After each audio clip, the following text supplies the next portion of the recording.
Hello brothers and sisters, welcome to channel. కేంద్ర ప్రభుత్వం తీసుకొచ్చిన ఒక కార్డు చాలా ఇంపార్టెంట్. వైట్ రేషన్ కార్డు కలిగి ఉన్న ప్రతి ఒక్కరు కూడా ఈ కార్డుకు అర్హులే. దాన్ని మనం లేబర్ ఇన్సూరెన్స్ కార్డు అంటాం. ఈ కార్డు వల్ల చాలా ఉపయోగాలు ఉన్నాయి, బట్ ఎవరికి తెలియదు. వైట్ రేషన్ కార్డు కలిగి ఉన్న ప్రతి ఒక్కరు కూడా దీన్ని అప్లై చేసుకోవచ్చు. అంటే ఇది చాలా సందర్భాల్లో ఈ లేబర్ ఇన్సూరెన్స్ కార్డు ద్వారా లక్షల్లో లబ్ధి పొందాలి అంటే ఈ కార్డు కంపల్సరీ ఉండాలి. సో ఈ కార్డు వల్ల ఉపయోగాలు ఏంటి, ఏ విధంగా కార్డు పొందాలి, వయసు పరిమితి ఎంత, లేబర్ ఇన్సూరెన్స్ కార్డు అంటున్నాం కదా, ప్రీమియం ఏమైనా ఉంటుందా, ఉంటే ఎన్ని సంవత్సరాలు ఉంటుంది, ఎంత కట్టాలి, ఈ లేబర్ ఇన్సూరెన్స్ కార్డు ఎలా పొందాలి, దానివల్ల అది ఎలా క్లెయిమ్ చేసుకోవాలి అనేది కూడా ప్రతి పాయింట్ పిన్ టు పిన్ మీకు ఎక్స్ప్లెయిన్ చేస్తాం. దయచేసి లైక్ చేయండి, 10 మందికి ఉపయోగపడుతుంది. కొత్తగా వస్తే సబ్స్క్రైబ్ చేసుకోండి. టాపిక్లో భాగంగా మీకు స్క్రీన్ మీద చూపిస్తున్నాను చూడండి.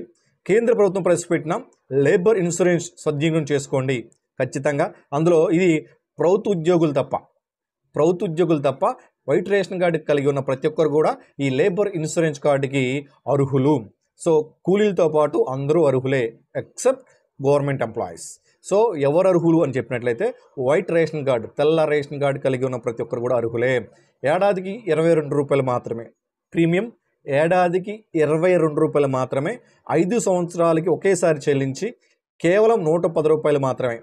సో సంవత్సరానికి 22 రూపాయలు అంటే 5 సంవత్సరాలకి 110 రూపాయలు. సో ఒకేసారి 110 రూపాయలు మీరు పే చేసినట్లయితే మీకు ఈ ఇన్సూరెన్స్ కార్డులో ఏదైతే బెనిఫిట్స్ ఉన్నాయో ప్రతి బెనిఫిట్ మీరు పొందవచ్చు. సో దీని గురించి మనం అవగాహన తెలుసుకుందాం, ప్రతి ఒక్కరికి కూడా తెలియజేద్దాం. అసలు ఇన్సూరెన్స్ కార్డు అంటే ఏంటి, లేబర్ ఇన్సూరెన్స్ కార్డు అంటే మనం తెలుసుకుందాం, మనతో పాటు 10 మందికి కూడా తెలియజేద్దాం. సో మనం ముందుకు వెళ్ళినట్లయితే ఈ లేబర్ ఇన్సూరెన్స్ కార్డుకి కనీసం 18 సంవత్సరాలు నిండుండాలి, గరిష్టంగా 55 సంవత్సరాలు కలిగి ఉండాలి. కనీసం 18, గరిష్టంగా 55 సంవత్సరాలు ఈ మధ్య ఉన్న వారు మాత్రమే అర్హులు. స్త్రీలైనా పురుషులైనా ఈ స్కీమ్కి అర్హులే. సో ప్రభుత్వ ఉద్యోగులు తప్ప ఎలాంటి కూలీ పని చేసిన వారైనా ఎవరైనా పొందవచ్చు ఈ యొక్క labour insurance card. So ration card, Aadhaar card xerox judge చేయాలి. ఏదైతే మనకి లేబర్ ఇన్సూరెన్స్ అప్లికేషన్ ఫామ్ అంటే మనం సిఎస్సి సెంటర్స్ ద్వారా లేదా ఆన్లైన్ మన మొబైల్లోనే అప్లై చేసుకోవచ్చు. అది అప్లై చేయాలంటే ఈ వీడియో లెంత్ అవుతుంది కాబట్టి మీకు మొబైల్లో ఎలా అప్లై చేసుకోవాలి విధానం కావాలి, లైవ్లో చేసి చూపించేయాలంటే సపరేట్ వీడియో చేస్తాను. కావాలంటే కామెంట్ చేయండి, దాన్ని బట్టి మీకు ఎంతమంది కోరుకుంటున్నారో దాన్ని బట్టి వీడియో చేస్తాను లైవ్లో. అప్లికేషన్, సో అప్లికేషన్ ఫామ్ ఉంటుంది. లేబర్ ఇన్సూరెన్స్ తెలంగాణ అయినా ఆంధ్రప్రదేశ్ అయినా అప్లికేషన్ ఫామ్ ఉంటుంది. అంటే ఇది సెంట్రల్ గవర్నమెంట్ స్కీమ్ కాబట్టి అప్లికేషన్ ఫామ్ తెలుగులో మనకి తెలంగాణ మరియు ఆంధ్రప్రదేశ్లో దొరుకుతుంది. అప్లికేషన్ ఫామ్ ఫిల్ చేసి దానికి ఫోటో అడ్జస్ట్ చేస్తాము. ఆ అప్లికేషన్ ఫిల్ చేసిన తర్వాత దానికి మనం అటాచ్ డాక్యుమెంట్స్ పెడతాం. అటాచ్ డాక్యుమెంట్స్ పెడతాం?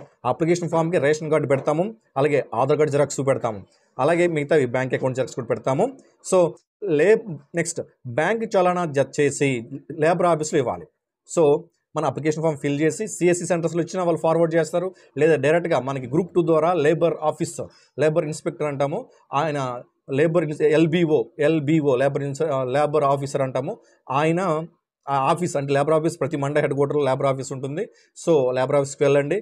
సో లేదు మా 2 మండలాలు కలిపి ఒక హెడ్ క్వార్టర్ ఉంటుంది, దాంట్లో కూడా అంటే చిన్న మండలాలు అయితే 2 మండలాలు కలిపి ఒక దగ్గర ఉంటుంది. పెద్ద మండలం అయితే ప్రతి మండల హెడ్ క్వార్టర్స్లో ఈ labour office, MRO office, MPDO office మీకు తెలిసిందే కదా, ఇన్కమ్ ట్యాక్స్ స్టాటిస్టికల్ ఆఫీసు, ప్రతి ఒక్కరు ఆఫీసులో అధికారులు ఉంటారు. అగ్రికల్చర్ ఏఓ ఆఫీసు మీకు తెలిసిందిగా, ఏఈ ఆఫీసు అందులో భాగంగానే అగ్రికల్చర్ ఆఫీస్ ఎలాగా ఉంటుందో అదేవిధంగా ఈ ఆఫీస్ ఎలా ఉంటుందో మనకి కూడా లేబర్ ఆఫీస్ ఉంటుంది. ఆఫీస్లో మీరు డైరెక్ట్గా ఇవ్వచ్చు అప్లికేషన్ ఫామ్ ఫిల్ చేసి, ఓకేనా. సో అంటే ఇది 110 రూపాయలు చలానా తీసి ఇవ్వాల్సి వస్తుంది. మీకు డౌట్స్ ఉంటే డైరెక్ట్గా మీరు లేబర్ ఆఫీస్కి తెలుసుకోవచ్చు, లేదా సిఎస్ సెంటర్ కూడా వెళ్ళచ్చు. సో ప్రయోజనాలు, సార్ ఇటువంటి బెనిఫిట్స్ పొందుతాం. పాలసీదారుడు సహజంగా మరణిస్తాయి. సార్ సహజ మరణం అంటే ఏంటి అంటే 18 సంవత్సరాల నుండి 55 సంవత్సరాలు ఈ మధ్యన మనకి ప్రధానమంత్రి సురక్ష బీమా యోజన మీకు తెలిసిందే కదా, ప్రధానమంత్రి సురక్ష బీమా యోజన, తర్వాత ప్రధానమంత్రి జీవన్ జ్యోతి బీమా యోజన.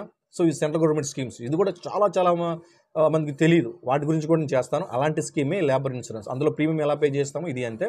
సో అందులో భాగంగా మనకి ఈ పాలసీదారుడు సహజంగా మరణిస్తాయి అంటే normal death, cancer, heart attack ఇలాంటివి ఏవైతే సహజంగా మరణిస్తే 1,30,000 రూపాయల ఇన్సూరెన్స్ పొందుతారు. ఖచ్చితంగా కార్డు ఉండాలి, కార్డు వ్యాలిడ్ ఉండాలి. ప్రతి 5 సంవత్సరాలకి ఇది రెన్యువల్ చేసుకోవాలి. దీనికి వ్యాలిడ్ 5 years మాత్రమే కాబట్టి దీన్ని రెన్యువల్ చేసుకోవాలి. అది కూడా ఎలా చేయాలో చెప్తాను. సో అదేవిధంగా ఒకవేళ యాక్సిడెంట్లో చనిపోతే, మరణిస్తే అని చెప్పాము, సహజంగా మరణిస్తే 1,30,000, యాక్సిడెంట్లో చనిపోతే 6 లక్షల రూపాయలు ఇస్తారు. ఏ వయసు అండి? 18 నుంచి 50 సంవత్సరాల మధ్య కలిగి ఉన్న వ్యక్తులకి. అదేవిధంగా నెక్స్ట్ ఒక ఇంట్లో ఇద్దరు ఆడపిల్లలు కలిగి ఉంటే, ఒక్కొక్కరి వివాహానికి పెళ్లి కానుక లాంటిది అంటే నజరానా అంటాం కదా, 30,000 రూపాయలు. ఒక్కొక్క ఇద్దరు ఆడపిల్లలు ఉంటే ఒక్కొక్క పిల్లకి 30,000 రూపాయలు పెళ్లి కానుక కింద ఈ లేబర్ ఇన్సూరెన్స్ కార్డు ద్వారా పొందవచ్చు. మీరు రాష్ట్ర ప్రభుత్వం ఇచ్చే స్కీమ్స్ వేరు, ఇది కేంద్ర ప్రభుత్వ స్కీము. ఈ లేబర్ ఇన్సూరెన్స్ కార్డు కలిగి ఉండటం వల్ల ఇద్దరు ఆడపిల్లలు కలిగి ఉంటే ఒక్కొక్క ఆడపిల్లకి 30,000 రూపాయల లెక్క, ఇద్దరు ఆడపిల్లల మీద 60,000 రూపాయలు పొందవచ్చు. అదేవిధంగా ప్రసవ కానుకగా అంటే రెండు కానుపుల వరకు, అంటే ఇద్దరు ఆడపిల్లకి ఎలాగిస్తున్నామో అలాగే కానుపులు కూడా ఒక్కొక్క ఆడపిల్లకి 2 కానుపుల లెక్క, ఒక ఆడపిల్లకి 2 కానుపుల లెక్క. కానుపుకు ఒక డెలివరీకి 30,000 రూపాయలు, ఇది కూడా 30,000 రూపాయలు. అంటే ఒక పాపకి 2 కానుపులు అయితే 2 30,000 60,000, ఇంకో పాపకి 2 కానుపులు అయితే 2 30,000 60,000 అలా వస్తాయి. అదే పెళ్ళి అయితే ఒక పాపకు 30,000, ఇంకో పాపకు 30,000 రూపాయలు. అర్థమైంది అనుకుంటున్నాను. సో నెక్స్ట్, 1 ఇయర్ పాలసీ పొందిన తర్వాత లబ్ధిదారునికి ప్రమాదం జరిగింది సార్, ప్రమాదం జరిగి చనిపోతే 6 లక్షలు అంటున్నారు. ప్రమాదం జరిగింది, 50% డిజేబిలిటీ వచ్చింది. ప్రమాదం జరిగింది, 100% డిజేబిలిటీ అంటే పార్షియల్ డిజేబిలిటీ, ఫుల్లీ డిజేబిలిటీ అంటాం. అంటే ప్రమాదంలో చనిపోతే ఓకే, చనిపోకుండా మనకి యాక్సిడెంట్ అయిన తర్వాత దెబ్బలు తగులుతాయి, యాక్సిడెంట్ అవుతుంది, దెబ్బలు తగులుతాయి. అంటే పూర్తిగా అంగవైకల్యం అయితే పాక్షిక అంగవైకల్యం అంటాం కదా, ఫుల్లీ డిజేబిలిటీ, పార్షియల్ డిజేబిలిటీ. ఇక్కడ ఫస్ట్ పాయింట్ ఏంటి? 50%, 50% వికలాంగులత్వం ఉంటే 2,50,000 రూపాయల వరకు మనకి క్లెయిమ్ చేసుకోవచ్చు. అదే పూర్తిగా 100% డిజేబిలిటీ అయితే 5 లక్షల వరకు క్లెయిమ్ పొందవచ్చు. ఇది యాక్సిడెంట్ అయ్యి చనిపోకుండా ఉంటే ఆ డిజేబిలిటీ ఎంతైతే మనకి గాయాలయ్యాయో దాన్ని బట్టి పర్సంటేజ్ కలిపి చెప్తారు అనమాట. అలాగే ఈ లేబర్ ఇన్సూరెన్స్ని ఒక్కసారి 110 రూపాయలు చెల్లిస్తే 5 సంవత్సరాల వరకు చెల్లించాల్సిన, నేను ఆల్రెడీ చెప్పాను దీని వ్యాలిడిటీ 5 years అని చెప్పేసి. 5 years వరకు చెల్లించాల్సిన అక్కర్లేదు. అంటే మీరు చెల్లించిన సంవత్సరం 22 రూపాయలు అనమాట, 22 rupees per year, 5 years 110 rupees. After 5 years తర్వాత మళ్ళీ దీన్ని రెన్యువల్ చేసుకుంటారు. ఆఫ్టర్ 5 yearsకి 22 రూపీస్ లెక్క మళ్ళీ 110 రూపీస్. సో పెద్ద ఇబ్బంది ఏం లేదు కాబట్టి, చిన్న అమౌంట్ కాబట్టి ప్రతి ఒక్కరు కూడా కార్డు పొందండి. సో వెంటనే మీరు మీ కుటుంబ సభ్యులకి, స్నేహితులకి ఇది దరఖాస్తు చేసి ఈ కార్డు ఉపయోగాలు తెలియజేసి మీరు అప్లై చేస్తారని అనుకుంటున్నాను. దయచేసి వీడియో చూసిన ప్రతి ఒక్కరు కూడా మీకు ఎలా అనిపిస్తుందంటే చాలా సింపుల్ విషయం, అంత సింపుల్గా వీడియో మనం రికార్డ్ చేసి పెట్టేయచ్చు. బట్ దీని లబ్ధి మాత్రం అమూల్యం, దీని లబ్ధి మాత్రం అమోఘం. ప్రతి ఒక్కరు కూడా చాలా చిన్న స్మాల్ అమౌంట్, ఇయర్కి 22 రూపీస్ అంటే మనకు బిస్కెట్స్ ప్యాకెట్స్ వస్తాయి అవునా. సో కాకపోతే అది చేయించుకోవడం వల్ల మీ ఫ్యామిలీ ఒక కుటుంబ పెద్ద చనిపోతే ఆ కుటుంబ పెద్ద చనిపోవడం వల్ల ఆ కుటుంబం రోడ్డుని పడుతుంది. అంటే ఆడపిల్ల కావచ్చు, ఎవరైనా కావచ్చు, ఆ కుటుంబం చిన్న చిన్న పిల్లలు, చదువుకునే పిల్లలు ఉంటే చాలా ప్రాబ్లం. అంటే ఇది మనం ఏదో జరుగుతుందని కాదు, ప్రొటెక్షన్ కోసం, మన రక్షణ, మనం లేకపోతే మన కుటుంబం బతికిగలిగి ఉండాలి. కాబట్టి టర్మ్ ఇన్సూరెన్స్, లైఫ్ ఇన్సూరెన్స్ గురించి చెప్పట్లేదు. జస్ట్ లేబర్ ఇన్సూరెన్స్ కార్డు ద్వారా చాలా చిన్న అమౌంట్ మీరు భర్తీ చేయగలిగేదే, దీని ద్వారా చేయొచ్చు. అలాగే మనము ఇలాంటి ప్రయోజనాలు ప్రతి కుటుంబానికి అత్యవసరమైనవి కాబట్టి వెంటనే మీరు దగ్గరలో ఉన్న ఎంఆర్ ఆఫీస్ వారిని కలిసిన, ఎంపీడీ అంటే మీకు తెలియకపోతుంది, నేను డైరెక్ట్గా లేబర్ ఆఫీసర్నే కలమని చెప్తాను. ఒకవేళ మీ దగ్గరలో ఎంపీడీ ఆఫీసర్ని కలిసినా వాళ్ళు ఇన్ఫర్మేషన్ అందజేస్తారు, ఎంఆర్ ఆఫీసర్ కలిసిన ఇన్ఫర్మేషన్ అందజేస్తారు. డైరెక్ట్గా మీకు లేబర్ ఆఫీస్ దగ్గరలో ఉంటే ఓకే, లేదు సిఎస్సి సెంటర్కి వెళ్ళినా డైరెక్ట్గా అప్లికేషన్ చేస్తారు, ఆన్లైన్ చేస్తారు.